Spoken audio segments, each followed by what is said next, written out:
parti boobu d'accordul ak dialogue bi boycotté na dialogue bi ñëwul ci dialogue bi ña fa dem seen bopp la ñu représenté mais représenté wuñu APR gis naa ñuy langaamu ci image yi di leen wane télé pour jéemal nax Sénégalais yi ne APR présent na APR bu baax bi APR qui est debout APR bu diñ bi APR bi ànd ak askan bi APR boobu àndul ak dialogue te du dialogué te ñeneen foofu ñu ngi leen di wax ne am nañu liberté dem mais bu ñu yóbbu pour APR ndax APR yónniwu leen ay ñu si bëri ay mag lañu nangul nañ leen seen pension de retraite politique su leen neexee mu nañ ko jëli foofu waaye l'APR du Macky Sall est debout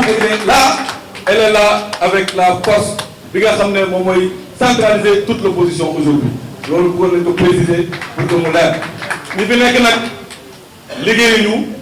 amuñu xam-xam amuñu programme amuñu vision amuñu solution te incha allah duñu am résultat parce que xam nañ ne amuñu xam-xam te liggéey du liggéey bu baax. dialogue bi premier ministre moo ko wax ça doit être un dialogue économique ñoom dañoo tëlee ñun invité nañ leen ñu ñëw waxtaan ak ñoom ci wàllu économie ñu wan leen jàngal leen xamal leen li nga xam ne moom la ñu war a liggéey Sénégal pour Sénégal jëm kanam li ci am solo te ñu ko wax tey mooy aujourd'hui où on parle à l'heure où on parle lu ñu gis ci nguur gi mooy manque de transparence dans la gestion des finances publiques rapport d'exécution budgétaire bu dernier trimestre bu 2024 gisuñu ko 6 mois après fin exercice bi Sénégalais yi ñu koy réclamer mais lan moo tax mën ñu ko publier dafa am lu ci lëndamam déet waaye dama ne rapport premier trimestre 2025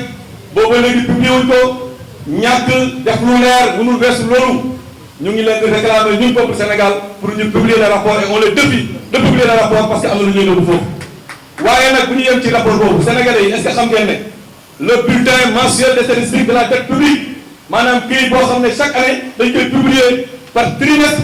ñoom depuis mois de juin publié wuñ ko publié wuñu dette bi ñuy leb nii nga xam ne chaque jour ñu leb est-ce que xam ngeen ne depuis mois de juin ñu ngi nëbb les statistiques yi di ko nëbbu Sénégalais yi te loolu jubali weesu loolu ñu ngi réclamer à ce que ñu publier ko parce que dañoo bëgg lu leer jubanti bu ñu commencer par publier des rapports ñun mosuñu tardé ci publier ay rapports loolu bëgg naa ko wax nit ñi xam ko démb nag dégg naa seen premier ministre bi mu ne waaw léegi ñoom am nañu ay xam-xam yu ñuy doxalee Sénégal sans le Fonds monétaire international loolu su ko waxee nekkul lu am maa ngi leen di défier seen budget bii nga xam ne moom la ñu génn muy 2024 l'extérieur jox na leen 1178 milliards mais ba xam ne waaw non ñun léegi lu ñuy doxalee Sénégal boobu ba léegi suñu alalu bopp la suñu xam-xamu bopp la loolu amul te maa ngi leen di défier su fekkee li ma wax amul rek mais c'est une diffusion de fausses nouvelles ils n'ont qu'à nous appeler c'est faux ils continuent à vivre de la perfusion de l'extérieur dans le budget 2024 1178 milliards ñoo liggéey l'extérieur ñëw fii Sénégal te loolu ñu bëgg ñu wax ci rapport d'exécution bi lu ñu ko doxalee Sénégalais dañ ko xam et je les défie 1178 milliards jóge na extérieur dugg Sénégal fii tey ñu naan mooy FMI musul jàpp Sénégal sous perfusion ñoom ñoo xamul maa ngi leen di yëgal di leen xamal ne président Macky Sall xanaa bu bi ñëwee lan dugal ci programme boo xam ne programme avec décaissement la mais daanaka de 2012 à 2019 programme bi nga xam ne Sénégal moom la amoon mooy programme ISPE instrument de soutien à la politique économique c'est un programme sans décaissement dërëm FMI musuñu ko jox waaye ñoom su fekkee dañoo gis ne mën nañu dem sans FMI mais ils n'ont qu'à demander au FMI mu andi programme bu bees programme boo xam ne amul décaissement loolu ñu ngi leen koy wax ñàkk xam-xam bees bu loolu beneen bi dinaa leen wax mbiru dette bi seen programme ci endettement baaxul chaque jour ngeen dégg leen weer bu jot di dem ci marché bi barki démb la ngeen leen fi dégg ñu wax leb nañu 150 milliards ñu ne Sénégalais yee ko cotisé ban Sénégalais moo cotisé est-ce que yéen fii gis ngeen kenn ku xam koo xam ne cotisé na ci xaalis boobu wax leen ma rek su amee kenn cotisé wuñ waaye lu gën a garaaw nag mooy barki démb nag dañoo andi 193 milliards yu bees 193 milliards ci 7,7%. waaye bii lan moo tax communiqué wuñ ci ba le passé dañoo waxoon ne ay sénégalais ñoo cotisé waaye ren est-ce que xam ngeen bii ñoo cotisé dama ne su ñu demee ba Sénégal Côte d'Ivoire bi ko lebal 60% de ce montant exactement 1118 milliards sur les 196 milliards je l'ai défié je le dis publiquement 118 milliards des 196 milliards là ont été prêtés par des Ivoiriens Sénégal loolu gàcce la su ñu demee ba Côte d'Ivoire bi ñu lebal xaalis voilà le régime de Ousmane Sonko un régime qui est sous perfusion de la Côte d'Ivoire à travers la dernière dette de 196 milliards yi nga xam def nañ ko loolu dañ ko war a xam Sénégalais yi xam ko c'est ça la vérité loolu moo nekk dëgg Sénégalais yi ko xam ak Mali pour 2 milliards Mali bii sax ndeysaan joxe nañ léegi ñaata sénégalais ñoo joxe sénégalais yi mënuñu joxe parce que dañoo sonn dañoo xiif dañoo mer dañu taxul ñu joxe loolu moo nekk la vérité ils n'ont qu'à nous dire et je les défie de nous dire si je dis là ce que je dis là n'est pas vrai loolu c'est la réalité c'est la vérité voilà le Sénégal de Pastef voilà le Sénégal de ce duo bi nga xam ne doxaluñu Sénégal delloo nañ Sénégal xiif na Sénégal baax na balaa maa dee ñu naan waaw on a fait des économies sur les dépenses de fonctionnement mais da nga def économie su fekkee da nga war a fay bourse de sécurité familiale yi nga xam ne amel nga leen presque 100 milliards fayoo leen ko mais loolu soo ko dugaloon sa budget mais tu vas dépasser plafond bi nga xam ne moom la ñu amoon mais soo ñëwee taxaw war a fayoo sakkalal xaalis bi jalgati toroxal askan wi war leen fay seen bourse de sécurité familiale fayal leen ko amel leen 100 milliards loolu ba dugg naan waaw non man sax j'ai fait une économie de 78 milliards par rapport à l'année dernière à la même période on avait payé les bourses de sécurité familiale ils n'ont qu'à les payer s'ils le payent automatiquement le montant là bu ñuy wax naan moom la ñu am nañ koy dépassé loolu il faut que sénégalais yi xam ko fu may terminer nag mooy scandale bu mujj bi nga xam ne moo am muy scandale bi am assemblée nationale ñu jël ay député di leen jox ay bu leen kenn gëmloo yéen sénégalais yi que ne dañoo sakkanal xaalis Sénégal que député yi non bu leen ko gëm le président Macky Sall avait une vision claire sur comment rationaliser les ressources de l'État ñun nekk nañu ministre bu duñ fa jógee musuñu am damay wax bu leer musuñu am oto yu bees daanaka ñun musuñu loger ci ay kër suñuy ndox ak suñuy courant dañ ko doon fay balaa maa dee ñu naan waaye gouvernement bi amul kenn ku ñu loger loolu président Macky Sall moo fi andi yàgg na man j'ai été ministre et je n'ai jamais logé dans une maison de fonction j'ai toujours payé le carburant j'ai toujours payé ndox j'ai toujours payé courant loolu moo nekk la vérité bu ñu gëm loolu loolu am fi loolu moo fi am yàgg na fi am te loolu président Macky Sall moom moo ko def donc tey suñu jëlee ay nit di leen dugal ci ay këru état ñoom ñoo ko commencé loolu jeexoon na fi bu yàgg et loolu c'était la vision du président Macky Sall et une vision claire te noonu la defoon aussi ci oto yi foofu laay terminer oto yi lu tax président Macky Sall jëloon 700 000 francs ne da koy def indemnité au lieu muy jël oto di ko jox ku nekk parce que il avait une vision claire parce que nit soo ko joxee oto da nga entretenir oto bi ils n'ont qu'à nous dire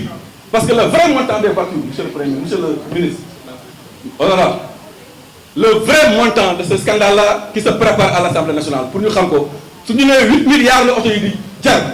nañ ñu wax aussi ñaata la entretien oto yi di jar pendant 5 ans nañu wax aussi ñaata la carburant bu ñu jox député yi di jar pendant 5 ans soo ko cumulé nga soo ko comparé ak 700 000 francs yi nga xam ne président Macky Sall moom la doon jox askan bi voilà les vrais montants il faut faire les calculs pour voir que nous on était prêts pour faire la rationalisation ñoom bamboula yàq gabegie incompétence lañ fi nekkee loolu il faut que les Sénégalais le sachent donc ñun APR on reste debout on assume ce que nous avons fait dans ce pays nous n'avons pas honte de dire que nous sommes avec le président Macky Sall parce que lépp lu baax ci Sénégal président Macky Sall moo ko def ba tey jii fii ñuy dialogué tey jii président Macky Sall moo ko def su fi président Macky Sall dafa loolu leneen tey ñu ngi wër ay kii sa place ak ay Sorano ay yeneen naan foofu la ñuy dialogué tey su fekkee dañoo dem di dialogué fële c'est grâce aux actions du président Macky Sall donc on est digne pour le dire beneen bi nag foofu laay terminer Sénégalais yi nee nañ ñun suñu régime dafa bëri ay sàcc suñu régime dafa bëri ay ñu doon yàq réew mi suñu régime mais dama ne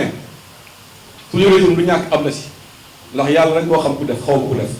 mais la meilleure manière de savoir ceux qui éventuellement ont volé et ceux qui assument le fait qu'ils n'ont pas volé c'est de voir les postures aujourd'hui ñun dañuy jàpp ne képp ku ñemewul taxaw képp ku ñemewul jàkkaarloo ak Pastef képp ku ñemewul jël micro wax xalaatam am na looy reprocher sa bopp te ñun ñi nga xam ne on se reproche rien on est là derrière notre position et on assume notre position et on notre position donc ñi nga xam ne ñoo leen fële dama naan mbaa du ña ko dem vous n'avez qu'à nous dire la ngeen defoon yéen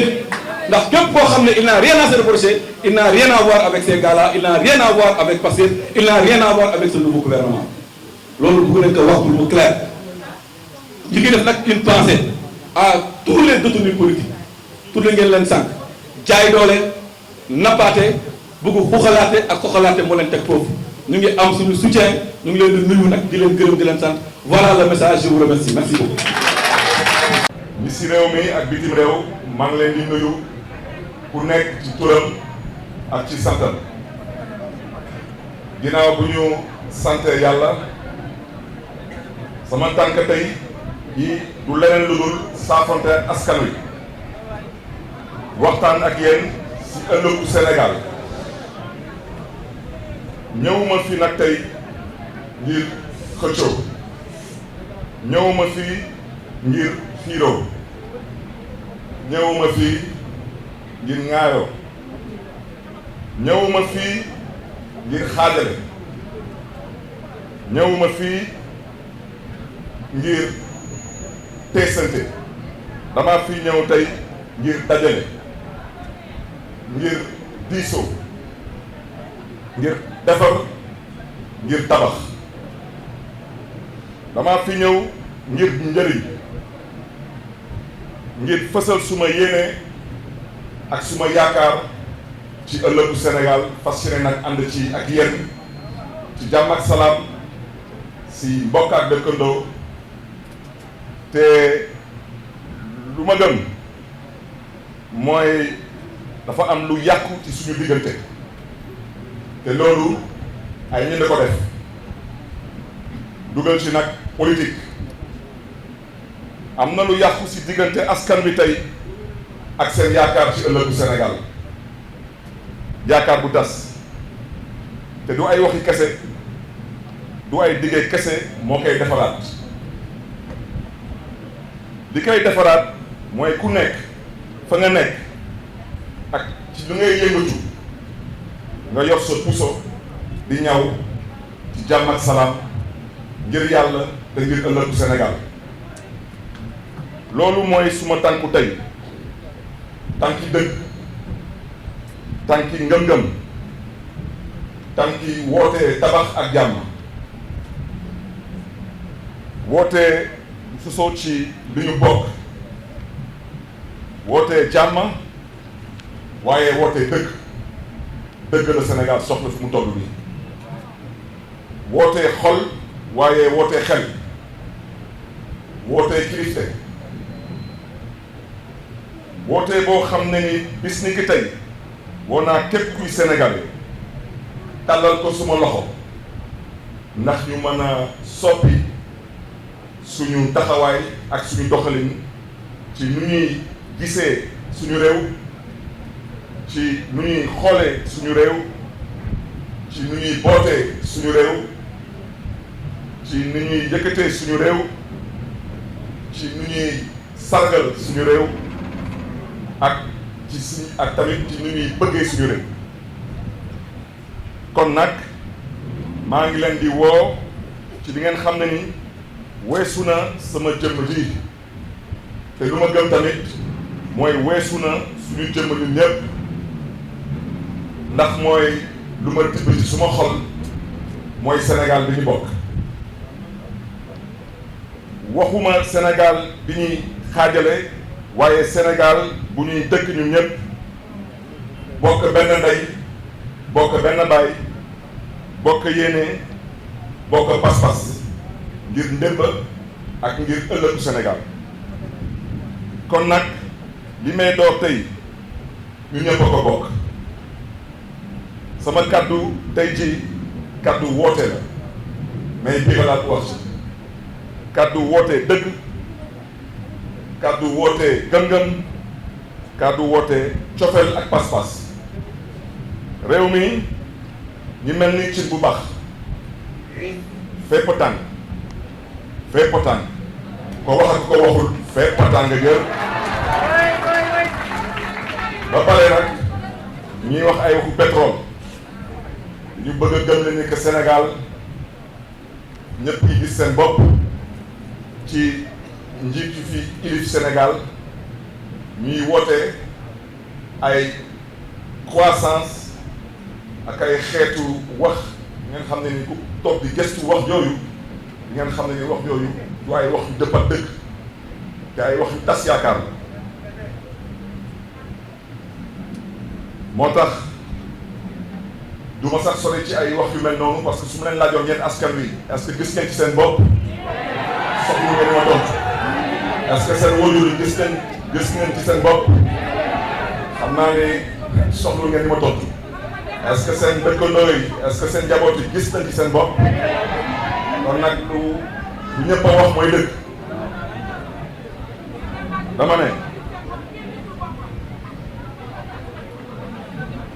dama ne ñuy toog fii tey di woote naataange bi Sénégal di woote xewal ak tawféex bi Sénégal xanaa du suñu Sénégal bii lañuy wax dama ne Sénégal bii mooy Sénégal bu xaw a jéggi dayoo te képp kuy sénégalais tey am nga tiitaange ci dëkk bi ngir lan ngir béykat bi amatul jiw ngir nappkat bi te gisatul jën bi sàmmkat bi gisatul gàncax gis jàngalekat bi moom ci gàttal gisatul boppam fajkat bi moom amatul jumtukaay ndaw ñi amuñu xëy kulli njuum dama ne kulli njuum wante nu ma ko waxee daal tàng na fépp mbokk yi lu ma gëm moo tax tey ma woote ndaje bi lu ma gëm man mooy dëgg ak dëggu mooy dëggal Sénégal mooy biiralaat wax dama ne dëgg ak dëggu mooy dëggal Sénégal maa ngi leen di gërëm di leen di sant wala fu may daanalee mooy ñu ñëpp ay jullit la te ku nekk ci ñun yàlla kese nga gëm te yàlla kese nga yaakaar moo tax yàlla bu mën lépp xam lépp sañ lépp ngeen may ma tibbal ko ci suma xol dama ne yàlla na leen yàlla musal ci njiit bu dul wax dëgg yàlla na ñu yàlla musal ci njiit buy dem a fooye xelu askan wi yàlla na ñu yàlla musal ci njiit bu tële yàlla na ñu yàlla musal ci njiit bu cuune yàlla na ñu yàlla musal ci njiit bu soxor yàlla na ñu yàlla musal ci njiit bu amul yërëmande ci askanam yàlla na ñu yàlla musal ci njiit bu amul gis-gis ci ëllëgu Sénégal wallaay dañoo xiif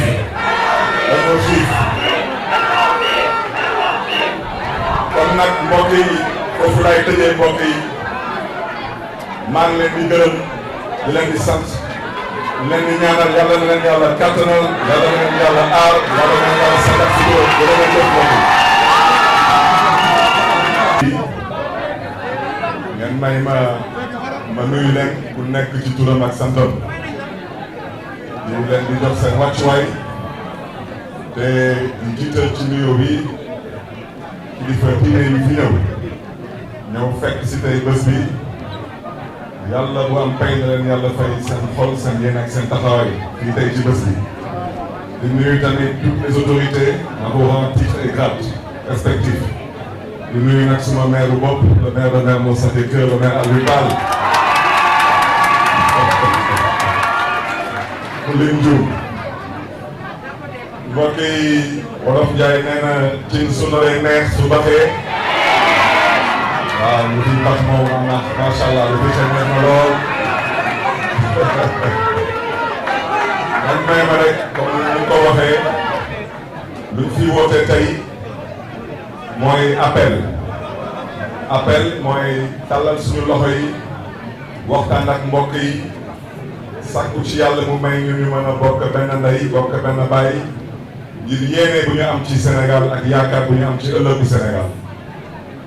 dinaa njëkk lire déclaration bi ci tubaab ensuite ma tënk loolu tamit ci wolof wala ñuy soog a dem di yeewi nit ñi parce que comme ngeen ko xamee salle bi dafa am waxtu bu ñu jox te ñaan naa yàlla laata waxtu jolu jot ñu mën a wax lu ñuy wax te ñëpp am lu koy dégg ak tamit am lu ñuy yóbbu seen kër yi. Sénégalaises, Sénégalais, compagnons de peine,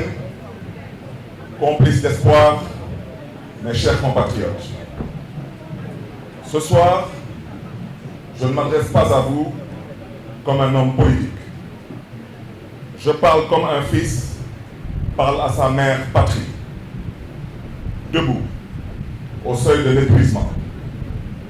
Comme un frère parle à ses sœurs et à ses frères, quand la maison prend feu. Je vous parle comme on parle aux siens quand l'heure est grave, quand les mots ne suffisent plus, quand le pays appelle. Je ne viens pas réclamer un pouvoir, je viens réclamer une conscience. Je ne viens pas pour diviser, ni pour séduire. Je viens pour rassembler, je viens pour servir. Car quelque chose s'est brisé dans notre contrat national. Quelque chose s'est cassé entre l'État et son peuple. Et ce n'est ni un discours, ni une promesse de plus qui recollera les morceaux. C'est un acte de vérité, un acte de foi, un acte d'amour. Le Sénégal souffre, mais sa souffrance n'est pas abstraite. Elle a des visages, des odeurs, des silences. C'est le souffle court d'une mère qui ne sait plus quoi mettre dans la marmite. C'est le regard perdu d'un jeune qui attend l'aube avec angoisse par rapport à un lendemain vide. C'est la lassitude d'un père qui rentre sans rien, encore une fois de plus, à la maison. C'est l'attente d'un talibé sur le trottoir, d'un pays devenu sourd à ses enfants. Et pendant que cette souffrance s'épaissit, on nous chante la gloire du pétrole. On agite des chiffres. On maquille la misère avec des courbes de croissance. On dit le PIB monte. Oui, il monte. Mais pour qui? Pour les puissants qui s'enrichissent sans partager? Pour ceux qui ont confisqué l'État comme on confisque un héritage? Cette croissance ne nourrit pas. Elle n'emploie pas. Elle ne soigne pas. Elle ne console pas. Et quand les bailleurs se retirent et que cette brave diaspora soutient la croissance, quand l'inflation mord les salaires, quand les prix flambent et les services publics vacillent, ce n'est pas le Sénégal qui monte, mais c'est plutôt la colère. La colère de ceux qui n'ont jamais été entendus. La colère de ceux qu'on a traités comme des statistiques, alors qu'ils sont l'âme et la chair de notre cher pays, le Sénégal. Sénégalaises, Sénégalais, je suis venu ce soir, non pour dominer un peuple, mais pour faire entendre un appel. Un appel qui vient d'un vertige partagé. Un appel calme, mais ferme. Un appel du cœur. Un appel de lucidité. Un appel de sérénité. Mais surtout un appel de responsabilité. Un appel qui traverse les silences. Un appel qui rompt les routines. Un appel qui, ce soir, s'adresse à chacun d'entre vous. Je n'ai pas de miracle à vous vendre. Je n'ai pas de baguette magique. Mais j'ai une certitude brûlante. Ce pays ne changera que si nous changeons notre manière de le regarder, de le toucher, de le porter, mais surtout de l'aimer. Alors j'en appelle à vous, Sénégalaises, Sénégalais, à toutes celles et tous ceux qui ne veulent plus subir. J'en appelle aux enseignants sans crédit, aux médecins sans moyens, aux jeunes sans emploi, aux chômeurs, aux femmes sans justice, aux retraités sans repos,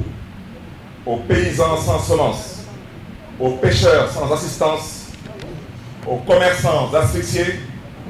aux fonctionnaires humiliés pour avoir dit non, aux artistes sans scène, aux talibés sans sandales, aux scientifiques sans labo, aux artisans sans atelier. À toutes ces âmes, oubliées, brisées, debout malgré tout. Et c'est pour vous que je lance ce mouvement. Un mouvement né de la fatigue d'attendre.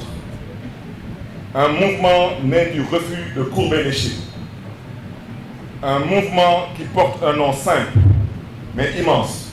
porteur d'espoir et d'avenir. Un nom comme une main tendue. Un nom comme une promesse. Un nom qui n'est pas une invention de plus. Un nom qui est un serment que je prends du fond de mon cœur. Je vous invite dans le mouvement Sénégal Benni Bokk. Le Sénégal en partage. Pas celui qu'on détourne. Pas celui qu'on vend à l'étranger. Pas celui qu'on divise par la peur, la haine et la rancœur. Pas celui qu'on habite, mais plutôt celui qu'on habite ensemble.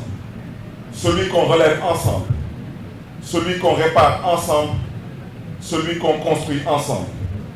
Ce mouvement, ce n'est pas le mien. Il est vôtre. Il est à l'image de ce que nous voulons reconstruire. Un pays ouvert, une route droite, une terre digne. Je vous tends la main, pas pour diriger, mais pour guider et bâtir. Je vous invite à marcher à mes côtés, car ce pays n'a pas besoin de sauveurs. Il a besoin de ses enfants, pas des enfants parfaits, mais de tous ces enfants debout, des enfants libres, des enfants fiers, mais surtout des enfants justes. Des enfants qui n'acceptent plus que la justice sénégalaise recule là où le pouvoir avance. Des enfants qui croient que l'équité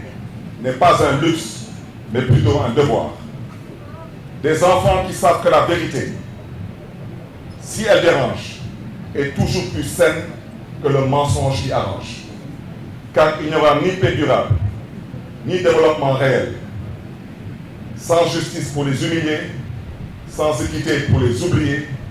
et sans vérité pour les trahir. Ce sursaut commence ce soir. Ce n'est pas un espoir passager. C'est un soulèvement des consciences.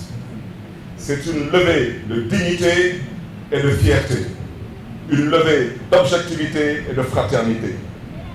Je ne viens pas avec des certitudes ce soir, mais je viens avec une conviction. Sénégalaise, Sénégalais, ma conviction profonde et sincère est que le Sénégal est à une croisée des chemins. Et il n'y aura pas de salut sans un peuple rassemblé, éveillé, exigeant et indomptable. Alors je tends la main à ceux qui croient encore, à ceux qui doutent, à ceux qui ont pleuré et à ceux qui veulent encore espérer. Rejoignez-moi non pour moi, mais pour ce que nous pourrons être ensemble. Non pour ce que j'incarne, mais ce que nous pouvons réparer ensemble. Sénégal Benni Bokk, ce n'est pas un parti. C'est une promesse. Celle de rendre la parole au peuple. Celle d'écouter avant d'imposer. Celle d'un Sénégal plus juste, plus humain et plus libre. Je vous le dis du plus profond de moi, le Sénégal ne tombera pas tant qu'il y aura un cœur, une voix et une main pour le relever. di remercier journaliste yi fi teew di remercier surtout responsable politique yi nga xam ne ñoom ñoo fi teew responsable associatif yi société civile bi képp koo xam ne tey jii teew nga fi xam nga ni ce jour dañ ko inscrire ci histoire u Sénégal ndaxte depuis indépendance ak léegi mën nañ ni ci élection présidentielle yi la fi candidat à la présidence wala parti politique mës a promettre li nga xam ne tey jii Pastef promettre na ko fii nga xam ne kon askanu Sénégal tey jii ñu ngi doon xaar loo xam ne si mësuñu koo xaar ci politicien et le résultat gis nañu ko incohérence inconsistance incompétence ba pare arrogance irrévérence loolu lépp gis nañ ko ci Pastef donc bu ñu fi nekk di dellu si ci question yooyu surtout ni ko le coordonnateur waxee dañuy évoquer donc les questions yi nga xam ne jàpp nañ ni ñoom ñoo amal tey jii Sénégal njëriñ TDR yi ngeen gis nag il y avait au moins 4 interventions yoo xam ne waroon naa ko def mais dinañu fexe ba condenser ko comme ça duñ jëlal askan bi également temps bu bari parce que pourquoi ñuy wax waxu corruption ñu juddoo ba léegi réew mi bu ñu comparer avec les pays d'Asie yi ñu tolloo niveau tey jii réew yooyu dañuy may donc lan moo ko waral dara waxoon ko lu corruption enrichissement illicite sénégalais yi fi ñëpp jàngee fa lañ jàngee te bu ñu xoolee suñu bopp comparer suñu bopp ak les occidentaux ñi nga xam ne ñoom lañ bokkaloon ay faculté xam nañ les sénégalais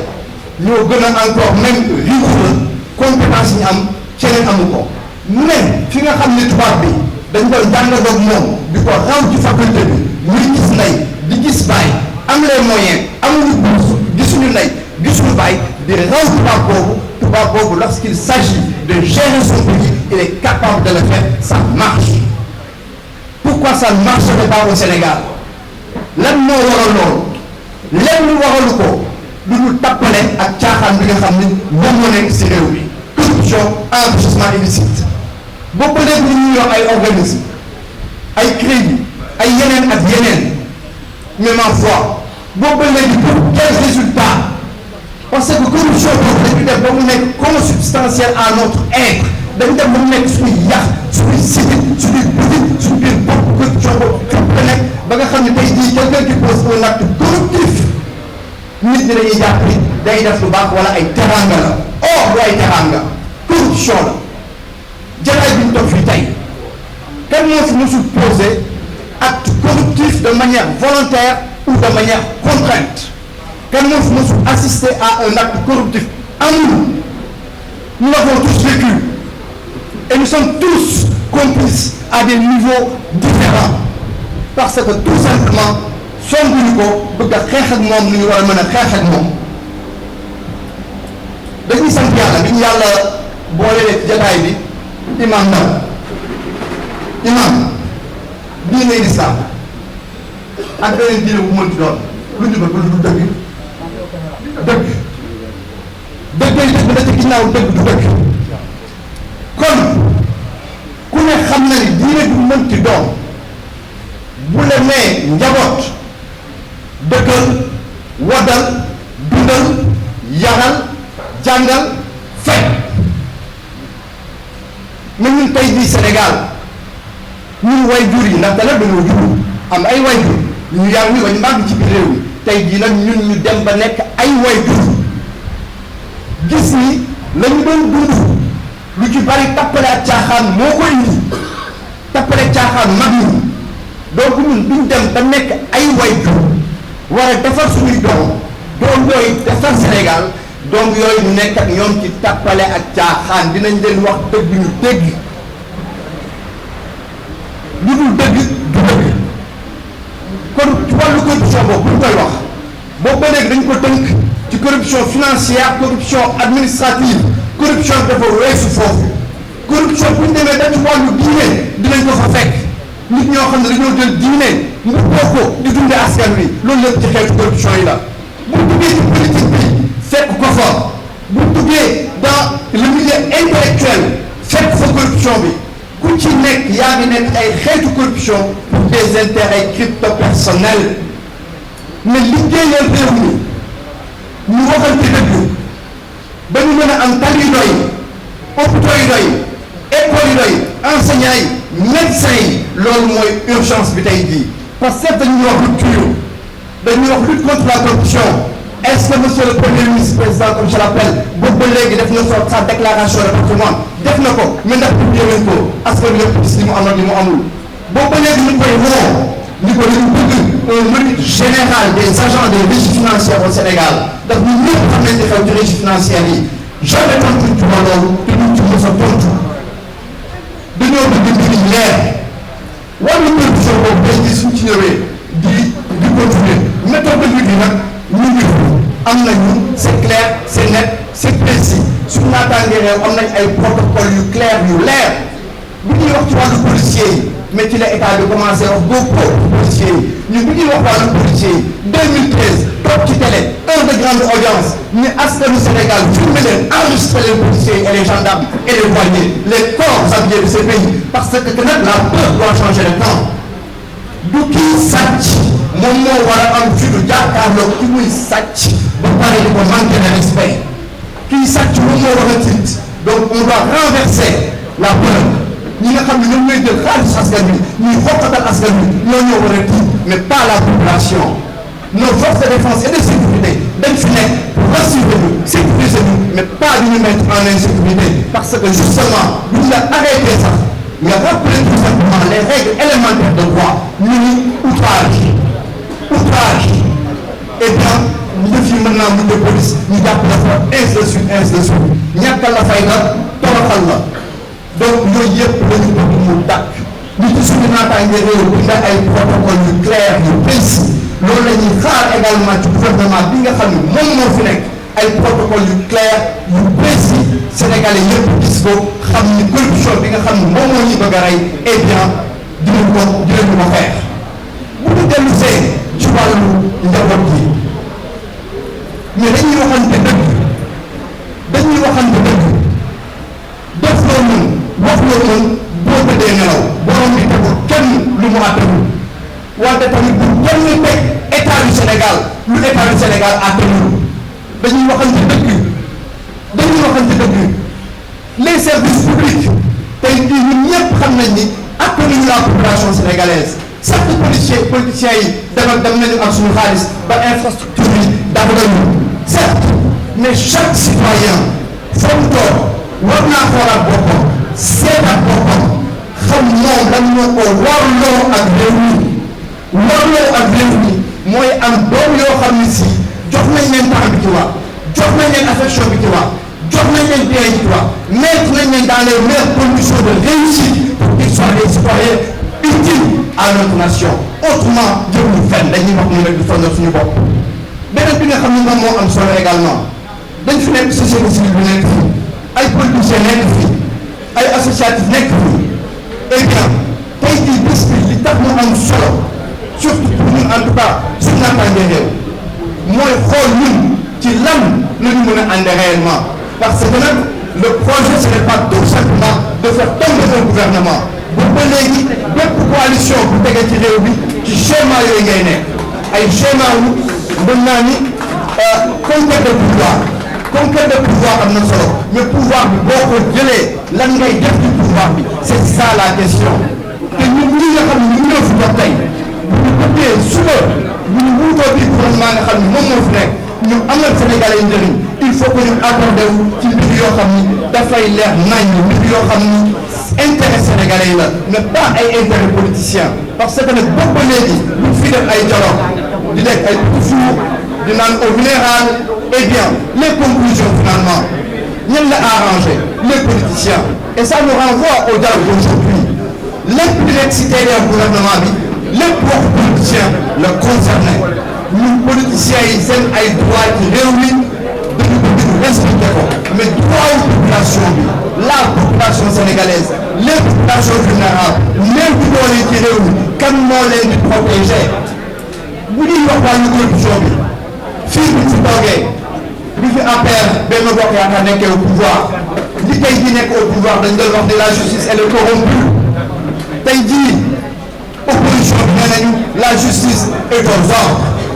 mais kon bu dee politiciens yi la justice bi mën a téye di compter parce que cette justice est aux ordres est-ce que nit ñi ñu ngi xalaat doomu aadama yi néew di doole yi ñi nga xam ne kenn mën leen defal intervention ñu nekk ci biir réew mi ñu leen di tooñ di leen tëj ci kaso yi di leen toroxal est-ce que nit ñi ngi xalaat doomu aadama yooyu kenn xalaatu leen et il va falloir justement que ñun politiciens yi préoccupation yi nga xam ne moom la ñu amal suñu bopp ñu am les mêmes préoccupations pour la population sénégalaise et ces préoccupations là bu rek ci wàllu justice ay préoccupations aussi la intellectuelle bu suñu naataangee réew ne déverrouiller la société sénégalaise waxuñu déverrouiller la société sénégalaise nii rek pour utiliser un terme qui ferait genre non pas du tout parce que nag ñun suñu naataangee réew suñuy wax la vraie rupture du slogan bu ñuy wax la vraie rupture mooy dem ba jeex dem dans la réflexion tubaab bi jugee na fi ñun ñoo fi ne tubaab bi képp nañu kees mais ñun est-ce que am nañu futur depuis kees gi c'est ça la question est-ce que am nañu futur depuis kees gi ndaxte dañuy ni nit ku weex dafa am nit ku ñuul dafa am borom bi bu muy sàkk ay nit la sàkk leen ak xel kon xelu tubaab amul xelu africain amul ñun suñu naataange gëmul ni y a les noirs y a les blancs y a l'Occident y a l'Afrique il y a des hommes il y a ceux qui veulent rester dans les cavernes et il y a ceux qui veulent évoluer ñaar yooyu ñoo fi nekk comme ñoo sapiens ñaar ñun ñoo fi nekk parce que nag ñoom bu ñu leen toppee ak seen ay menaces de dictature ak seen ay mën naa leur toute puissance ak la pression. alhamdulillahi wa kafa والصلاة والسلام على النبي المصطفى وعلى آله وأصحابه ومن والاه ورضي الله عن شيخنا التجاني Abou Diallo se prépare وعن جميع خلفائه وأهل طريقته ورضا الله عن جميع المؤمنين تبارك الله ñu ngi leen di nuyu di leen ziyaara di jiital ci nuyoo bi kilifa yu tedd yi toog di ci jiital président Bougane tabarakallahu gis ngeen taxawaayam ci réew ci teg Pape Malick Ndour tabarakallahu monsieur le ministre gis ngeen taxawaayam ci réew ci teg itam tabarakallahu si Babacar Gaye gis ngeen ko Saloum tabarakallahu moom itam gis ngeen taxawaayam ci réew mi ah si Jibril ñu ngi lay nuyu di la ziar ndax yaa ma invité di nuyu itam Abou Diallo di nuyu Abou Diallo tabarakallahu di sama mbokku pas-pas di ci teg nag tabarakallahu Maysa Fall tabarakallahu moom itam di sama mbokku Tiwaawan man Tiwaawan laa yaroo waaye Koungheul mooy sama cosaan Abdou Karim ñu ngi lay nuyu di la ziar ndax yow dañu lay gërëm di la sant ndax da nga taxawal ñu fii nga taxaw di xeex ak li ngay xeex am na ñu la ko gën a maîtriser waaye du ñu ay jàmbaar ndax jàmbaar dëgg mooy kii jihaat te yàlla tax te yow da ngay jihaat te yàlla tax yonent bi dañ ko laaj ban jihaat a gën mu ne kalimatu xaqin inda sultaanin jair baatu dëgg nga ñeme ko wax ci kanamu buur boo xam ne boo noppee mu tëj la wala mu rey la nga gëm yàlla taxaw di ko wax dëgg te nag di xaar mu jël sa bakkan nga dugg aljanna pas-pas boobu la ñu gis ci yow ñu ngi lay encouragé ndax fii ñu toll ñett ñu war a ñoom diine ji bu yàqoo rek buñ dajee mag ñi ruus te am na lobby yu taxaw pour yàq ko te ñu ngi làqatu ci ginnaaw nguur bi ci topp mooy liggéeyu mag am na ñu taxaw pour yàq ko bu ñu amul taxawaay rek réew mi yàqu ndax kat diine nga mag waaye diine ji ci Sénégal diine nga mag waaye diine ji ci Sénégal mag mu baax muñ daan wax Sëñ Muniru Sarr daan na wax ne mag ñoo ñu gën magi démb waaye ñoo leen gën magi tey kon mag ñi diine ak ngor la ñu def ci ñun moo tax diiney Sénégal adduna bi yépp accepté ko kon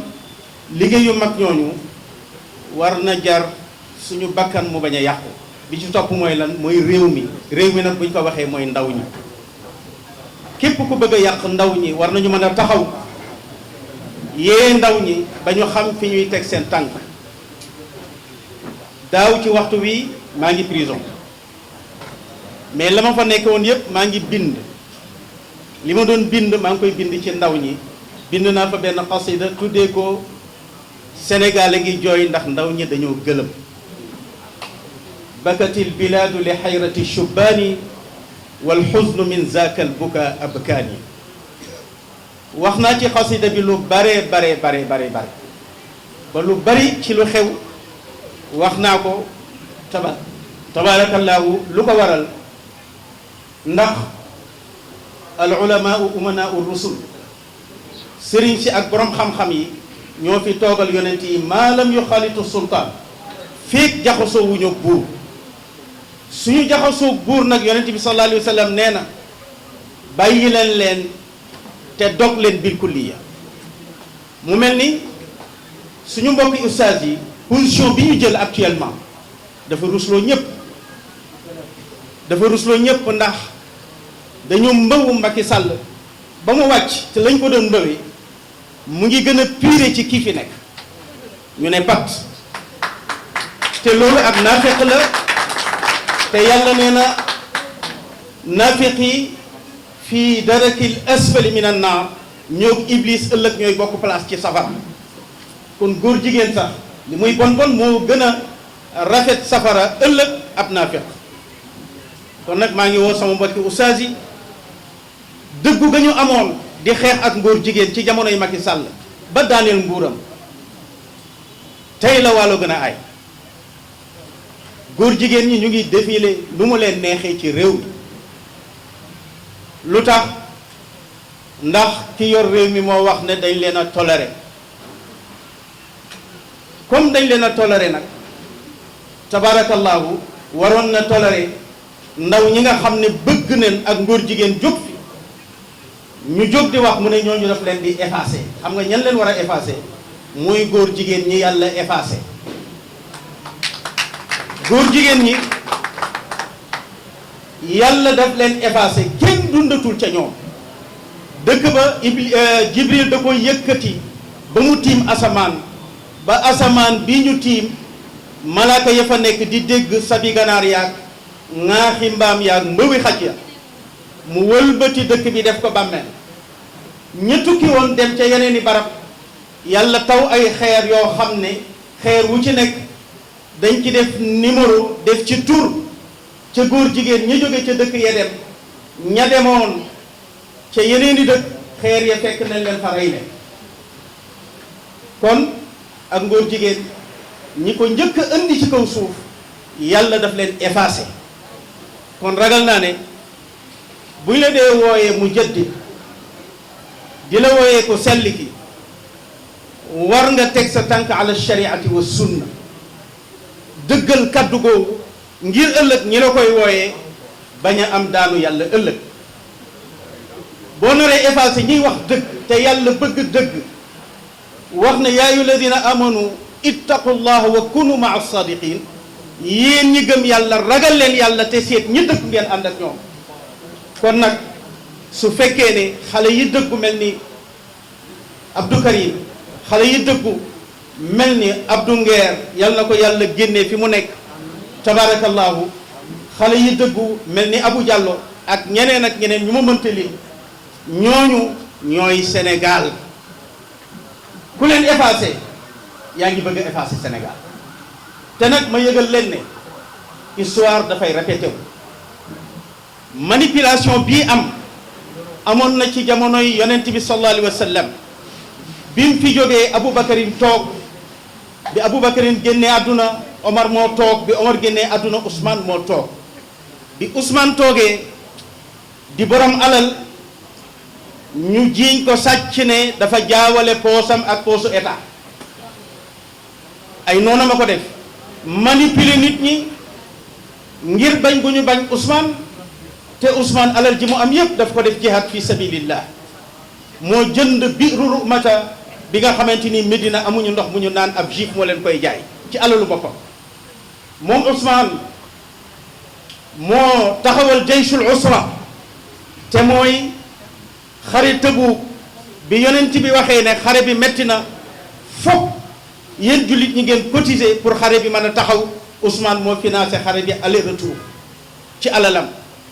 yonent bi may ko ñaari doomam Roqaya mu gaañu mu mayaat ko Umu Kalsum moo tax ñu tuddee ko Zunnurayni sina Ousmane moomu ca mbaax ga ak tabe ga nga xam ne yonent bi fanaan na guddi goo xam ne lam ca doon ñaan mooy yàlla bul jàppeeti Ousmane bakkaar bu mu def lu tax ngir jaamu yàlla ci alalam Ousmane moomu la ñu jiñ sàcc Ousmane moomu la ñu manipuler xale yi ba ñu fekk ko ci biir këram rendi ko ci weeru koor fekk ko muy jàng alquran kon manipulation mën na lu ne cim réew mën na fekk ko baax ba jege yàlla ñu jàpp ne dafa bon mën na fekk ko bon ba nga xam ne seytaane rek lay niru ci lépp ñu foog ne mu jaddit la wala ñu foog ne ku sell la kon ngeen xam ne ñooñu la alquran tuddee woon al murjifuuna loola nag moo dellu si waat ba man mi ñu diaboliser ma ci xeex bu may xeexal diine wax ci ak ngóor jigéen ak bonam ak ngóor jigéen ni mu mel ak ni mu mën a yàqu dëkk nga xam ne ak ngóor jigéen ci dëkk la mu mën a jur lañ ca mën a tudd mooy xéewal gu mu fekk ci dëkk daf koy ruusal ba mu jeex dafay dindi kersa ci nit te kersa bu dañee ci nit xol ba dootul amati leer looloo tax dootul mën a tee xàmmee lu bon ak lu baax moo tax góor jigéen di ñàkk kersa di dog la mën a xuloo tabaarakallaahu ak ngóor jigéen amul benn diine bu ko nangu gis nga tubaab yi di France ñoo njëkk a xeex ak ngóor jigéen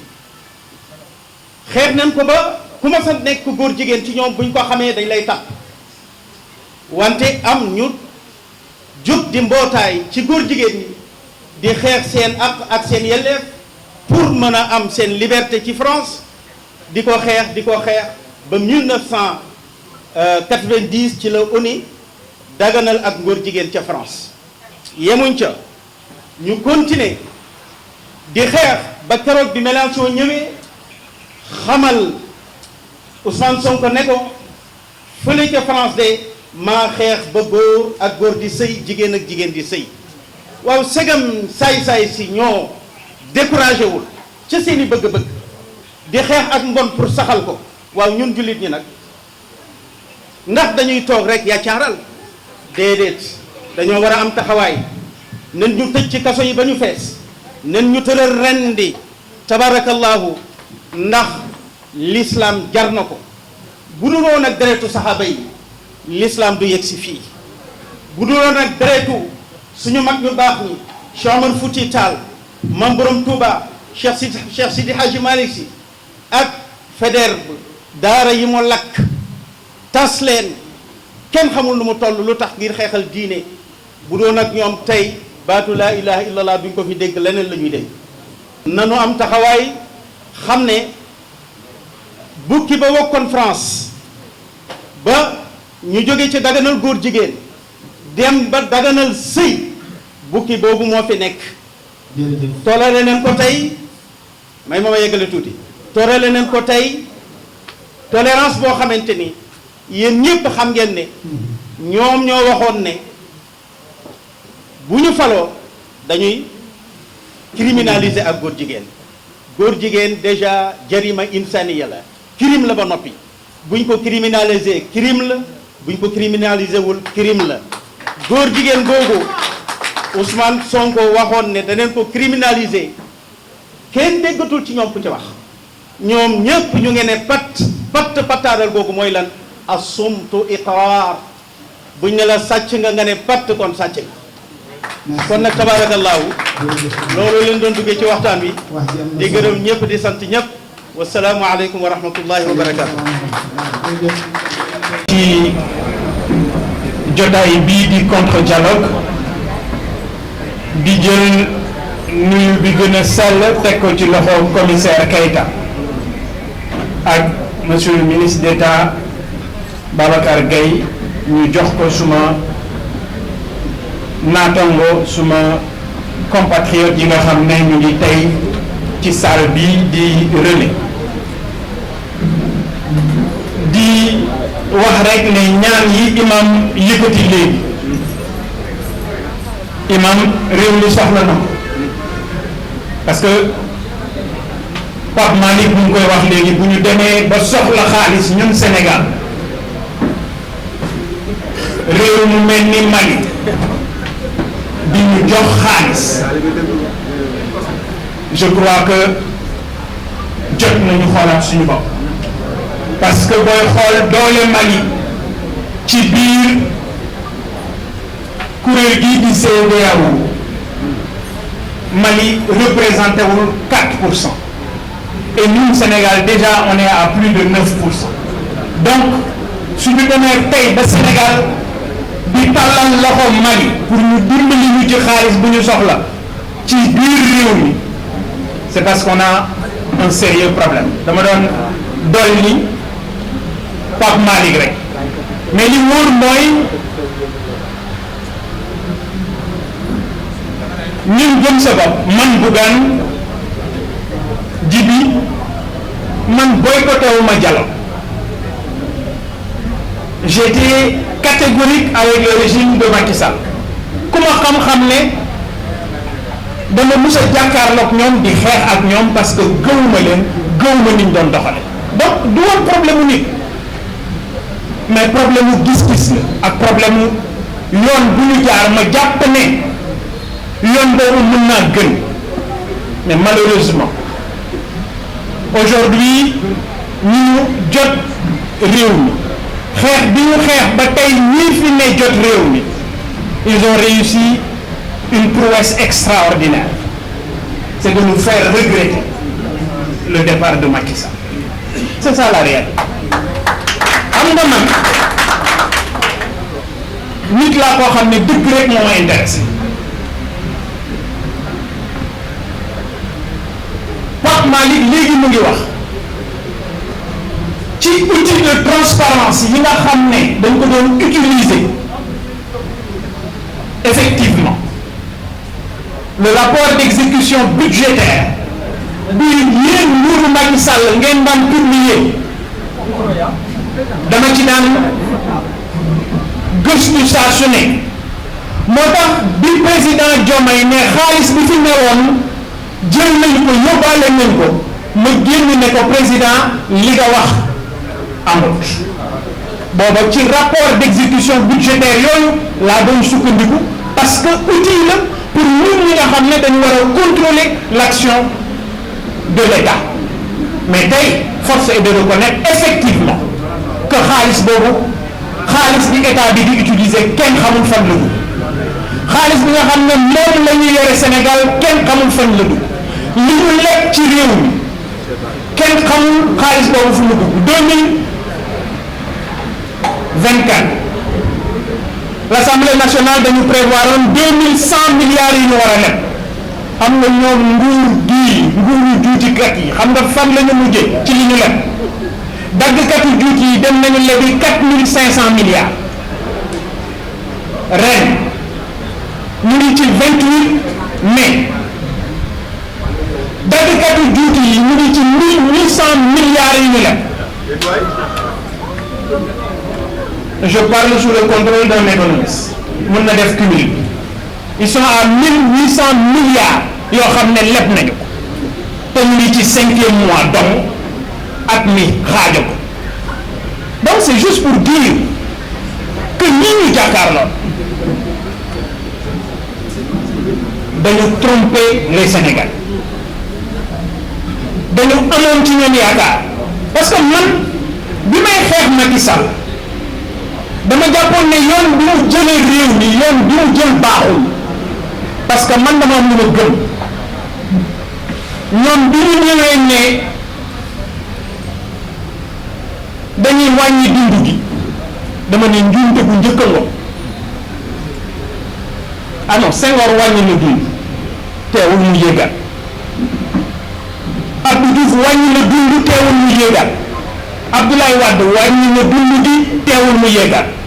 Macky Sall bi mu ñëwee li mu njëkk a def mooy wàññi dund gi parce que ñoom cette classe politique là ngeen baal ma ci kàddu gi dañu bëgg di def ay nagi sarax parce que jàpp nañ ne gars yi yeewuñu waaw nañu wàññi dund gi bu ko defee ay de sec nga xam ne lekk rek la bëgg naa ne waaw nañu wàññi dund gi mais le problème c'est pas de wàññi dund gi ñoom bi ñu ñëwee loolu la ñu def c'est de permettre aux Sénégalais de rehausser leur pouvoir d'achat fexe ba seen poche ñu am dooley poche boo amee dooley poche lu mburu di jar du nekk sa problème boo amee dooley poche lu potu meew di jar du nekk sa problème. maa ngi koy wax démb benn sekkeen ma ne ko xam nga France benn baguette mburu lu muy jar 650 francs mosoo dégg ku koy wax parce que am nañu lu ñu def ci seen poche. donc la grande bataille aujourd'hui c'est de faire en sorte que sénégalais yi mën a am lu ñu def ci seen poche. moo tax bi ñu ma woowee ci dialogue dañ ma woo ci dialogue bindu ñu lettre gëm sa bopp depuis le 29 nañu ñëw leen wax leen ñu seen xalaat ci terme de référence yi ma ne leen jërëjëf président boo ñu woowee pour ñu joxe suñu xalaat merci waaye man Bougane dama gëm ne suñu système politique donte mën naa am lu ñu ci joyanti ëllëg doonu urgence ñu waxtaane waxi politique waaye bu ngeen ma ko mayee man am naay poñ yoo xam ne jàpp naa ne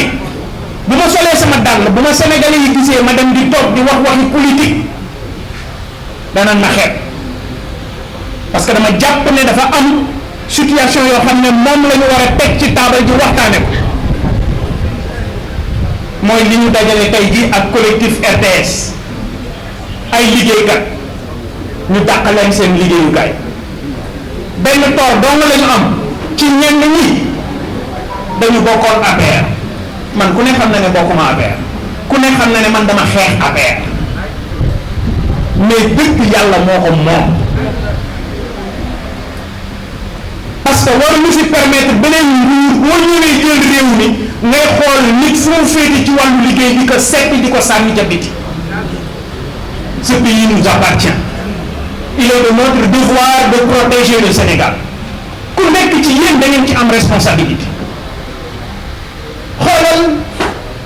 ce qui s'est passé récemment ak dans la zone des Niayes. ñaata ci ay baykat ñoo am ay junni tonnes ci wàllu soble ñu bay ko ba noppi mënuñu ko jëfandikoo et monsieur le ministre yooyu dafa bokk ci yi ma d'accord woon ak yéen maanaam jël ay hangar jël ay séchoir am loo foo ko def lu ñëw ko jam ñaayo def ko fa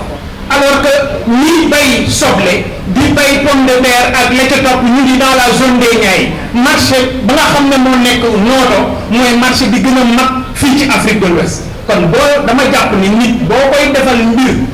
da nga koy boole ca la nga koy defal sinon la nga koy defal du ko jariñ. Aujourd'hui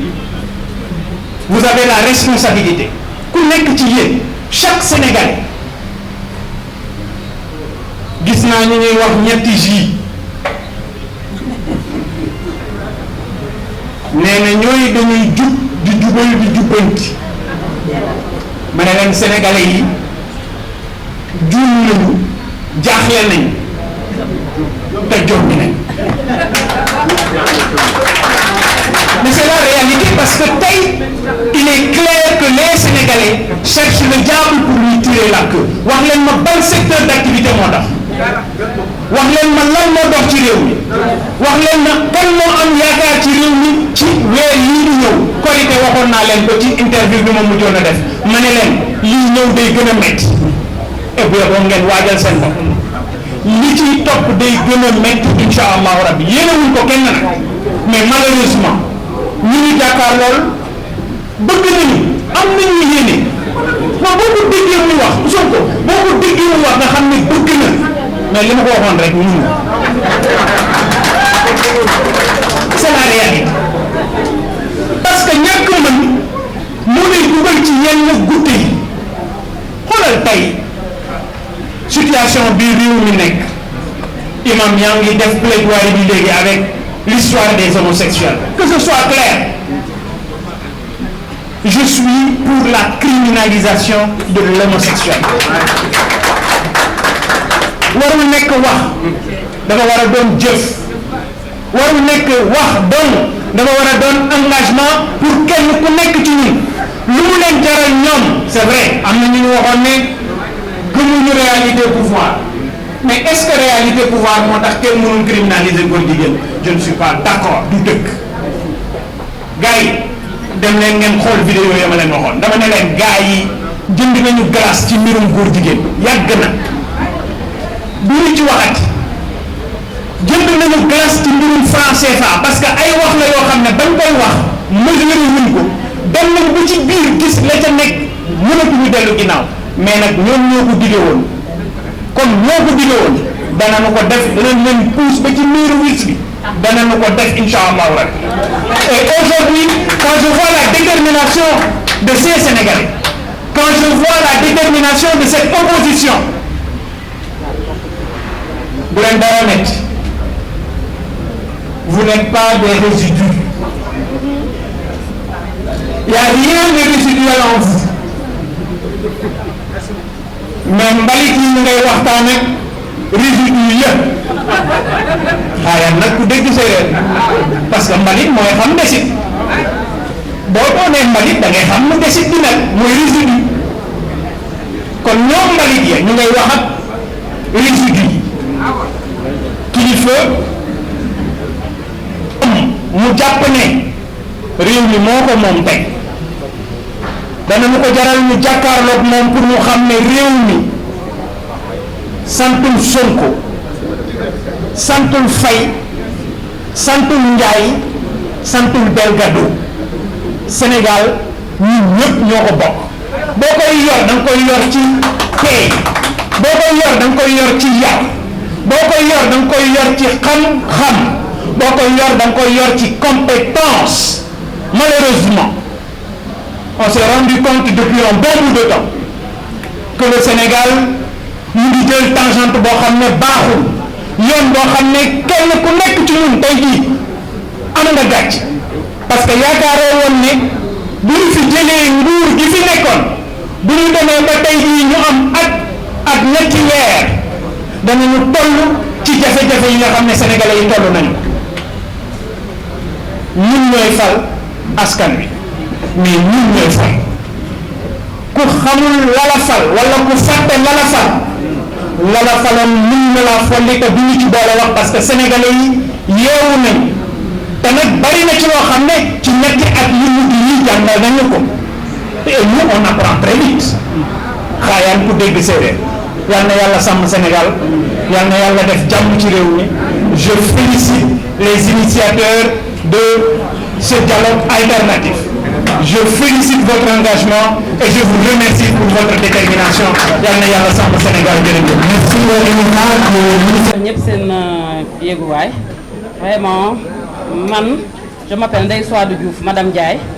J'étais à la CDC Habitat ex-CGIS compagnie générale immobilière du Sahel boo xamante ne filiale u caisse de dépôt et de consignation la donc man maa ngi fa commencé di liggéey depuis 2021 léegi ñu xëy un bon jour le 8 janvier 2025 sunu SG convoqué ma bureau ne ma y a une liste boo xamante ne dañu war a quitter société bi te tu en fais partie.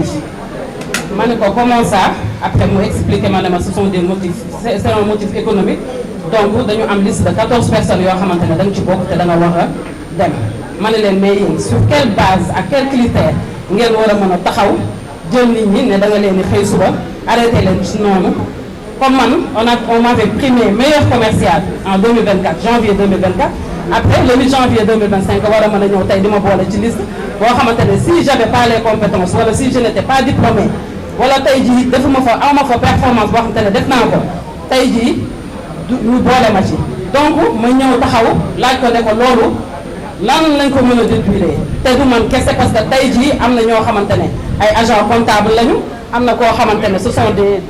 commercial la comme man am na ñoo xamante ne juriste lañu ñëpp a ngi fa woon ñoo xamante ne dañ leen a boole ci liste bi te xamuñu tey jii ban critère la ñu taxaw pour jël ko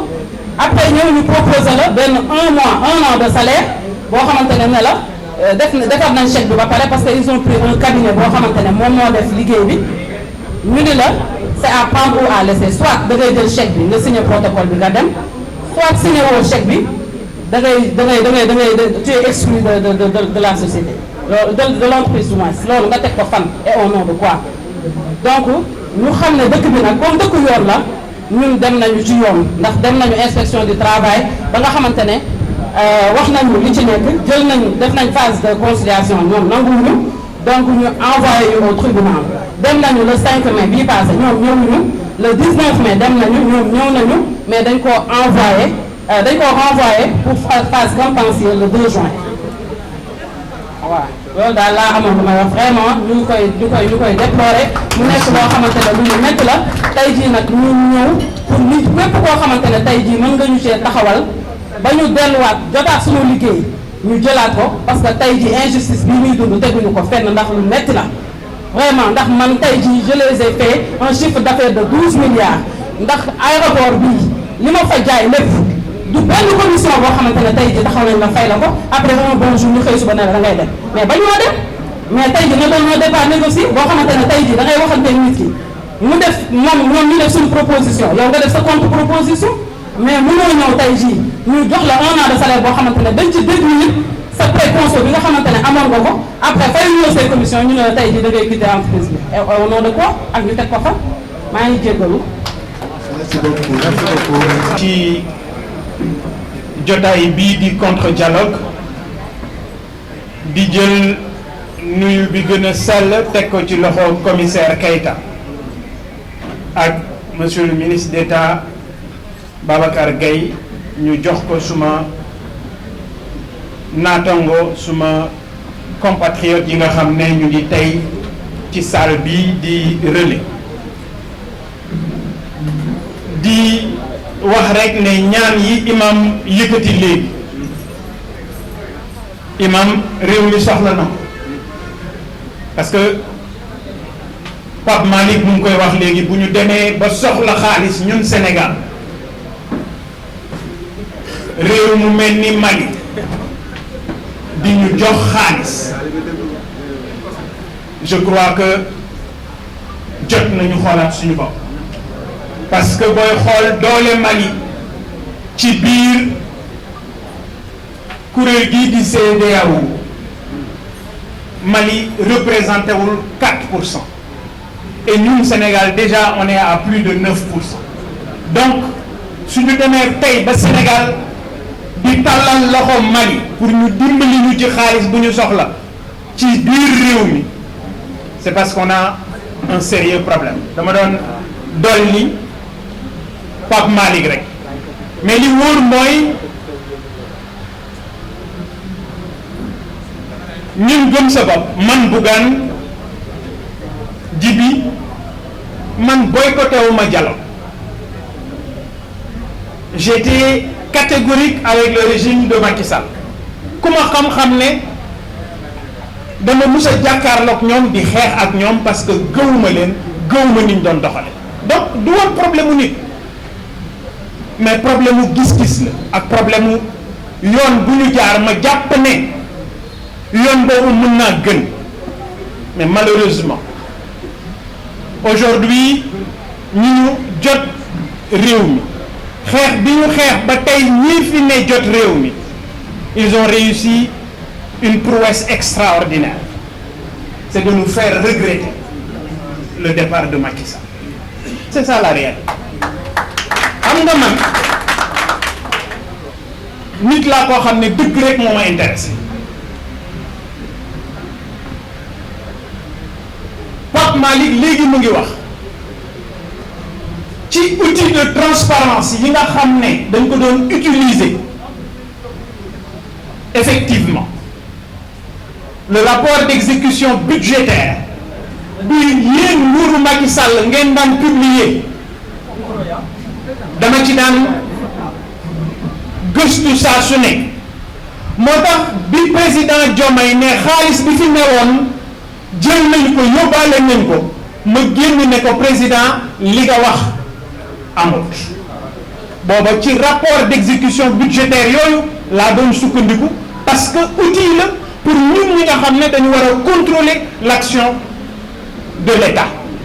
mais tey force est de reconnaître effectivement que xaalis boobu xaalis bi état bi di utiliser kenn xamul fan la dugg xaalis bi nga xam ne moom la ñu yore Sénégal kenn xamul fan la dugg li ñu lekk ci réew mi kenn xamul xaalis boobu fu mu dugg 2024 l'Assemblée nationale dañu prévoir 2100 milliards yi ñu war a leb xam nga ñoom nguuru juutikat yi xam nga fan la ñu mujjee ci li ñu leb daggkatu juuti yi dem nañu lebi 4500 milliards ren ñu ngi ci 28 mai daggkatu juuti yi ñu ngi ci 1800 milliards yi ñu leb. Je parle sous le contrôle d'un économiste mën na def cumul ils sont à 1800 milliards yoo xam ne leb nañu ko te ñu ngi ci 5e mois donc at mi xaajo ko donc c'est juste pour dire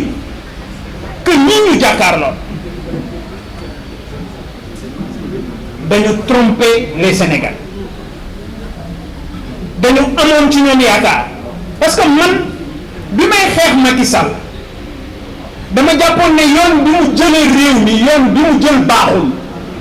parce que man dama am lu ma gëm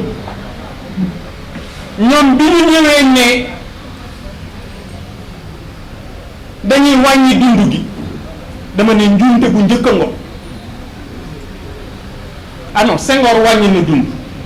teewul mu yéegal Abdou Diouf wàññi na dund teewul mu yéegal Abdoulaye Wade wàññi na dund gi teewul mu yéegal Macky Sall bi mu ñëwee li mu njëkk a def mooy wàññi dund gi parce que ñoom cette classe politique là ngeen baal ma ci kàddu gi dañuy bëgg di def ay nagi sarax parce que jàpp nañ ne gars yi yeewuñu waaw nañu wàññi dund gi bu ko defee ay de sec nga xam ne lekk rek la bëgg nga ne waaw nañu wàññi dund gi mais le problème c'est pas de wàññi dund gi ñoom bi ñu ñëwee loolu la ñu def c'est de permettre aux Sénégalais de rehausser leur pouvoir d'achat fexe ba seen poche ñu am dooley poche boo amee dooley poche lu mburu di jar du nekk sa problème boo amee dooley poche lu potu meew di jar du nekk sa problème maa ngi koy wax démb benn sekkeen ma ne ko xam nga France benn baguette mburu lu muy jar 650 francs mosoo dégg ku ko yuuxu parce que am nañu lu ñu def ci seen poche donc la grande bataille aujourd'hui c'est de faire en sorte que sénégalais yi mën a am lu ñu def ci seen poche moo tax bi ñu ma woowee ci dialogue dañ ma woo ci dialogue bindu ñu lettre gëm sa bopp depuis le 29 ne ñu ñëw leen wax leen ñu seen xalaat ci terme de référence yi ma ne leen jërëjëf président boo ñu woowee pour ñu joxe suñu xalaat merci waaye man Bougane dama gëm ne suñu système politique donte mën na am lu ñu ci joyanti ëllëg doonut urgence ñu waxtaane waxi politique waaye bu ngeen ma ko mayee man am na ay poñ yoo xam ne jàpp naa ne bu ma solee sama dàll bu ma Sénégalais yi gisee ma dem di toog di wax waxi politique danaan ma xeeb parce que dama jàpp ne dafa am situation yoo xam ne moom la ñu war a teg ci table ji waxtaane ko mooy li ñu dajale tey jii ak collectif RTS. Parce que nous sommes convaincus que le dialogue ñu dàq leen seen est la liggéeyukaay meilleure forme benn tool dong la ñu am ci ñenn ñi dañu bokkoon affaire man ku ne xam na ne bokkuma affaire ku ne xam na ne man dama xeex affaire mais dëgg yàlla moo ko moom. Le dialogue c'est un banquet du donner. parce que waruñu si permettre beneen nguur boo ñëwee jël réew mi ngay xool nit fu mu féete ci wàllu liggéey di ko seppi di ko sànni ca biti. Ce pays nous appartient. Il est de notre devoir de protéger le Sénégal. ku nekk ci yéen da ngeen ci am responsabilité. Un Sénégal mieux dirigé, plus réconcilié. Ce qui s'est passé récemment. Nous voudrions dire que venir au de l'opposition, c'est répondre à une invite pour que le Sénégal puisse changer durablement. Le contexte dans lequel nous nous trouvons est un contexte difficile. Monsieur le ministre, certains l'ont rappelé, les arrestations, les interpellations ne sont pas des méthodes qui peuvent permettre une gouvernance côté du Diouf, alors que ñi bay soble di bay pomme de terre ak la ca topp ñu ngi dans la zone des Niayes marché ba nga xam ne moo nekk Nooto mooy marché bi gën a mag fii ci Afrique de l'Ouest kon dama jàpp ni nit boo koy defal mbir da nga koy boole ca la nga koy defal sinon la nga koy defal du ko jariñ. Ce jubo nous permettra d'aller vers des réformes qui permettent une gouvernance aujourd'hui apaisée mais surtout vous avez la responsabilité ku nekk ci yéen chaque Sénégalais répondant à l'invite du ministère gis naa ni ñuy wax ñetti ji concernant les TDR. Nous avions pensé que ce dialogue ne devrait pas être que politique. Il devrait être un dialogue qui porte sur les préoccupations des populations. C'est-à-dire un dialogue. C'est la réalité parce que il est clair que les Sénégalais cherchent le diable pour lui tirer là. Wax leen ma ban secteur d'activité moo tax. Les moments de wax leen ma lan moo dox ci réew mi. wax leen ma kan moo am yaakaar ci réew mi ci weer yii di ñëw. Korité waxoon naa leen ko ci interview bi ma mujjoon a def ma ne leen lii ñëw day gën a métti. Il nous faut le trouver des li ciy topp day gën a métti incha allah rabbi yéen a ko kenn mais malheureusement ñu ngi jàkkaar lool. Pour que le système puisse évoluer. 1992 a été un bon il a été suivi de différents moments de réflexion et de communion. 2019. Ce moment de communion au permis de dépasser le contexte l'histoire des homosexuels. Que ce soit clair. Au nom de laquelle je suis pour la criminalisation de l'homosexuel. Un certain nombre, Monsieur le Président, un certain nombre de dispositions du code électoral. Le respect engagement pour que libération des c'est vrai, plus apaisée, plus civilisée de la reddition des peines, que ces actions-là puissent être menées afin que dans la sérénité nous puissions je voudrais dire que nous sommes venus aujourd'hui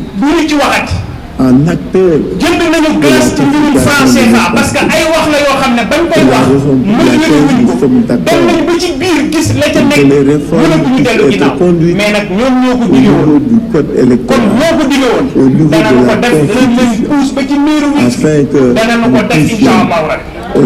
aujourd'hui quand je vois la détermination de ces Sénégalais quand je vois la détermination de cette opposition afin que nous puissions ensemble aller de l'avant. Je ne peux pas terminer mon allocution que j'ai voulu brève. Il n'y a rien de résiduel en vous. Nous avons un discours et un texte de notre Monsieur le Président de la République.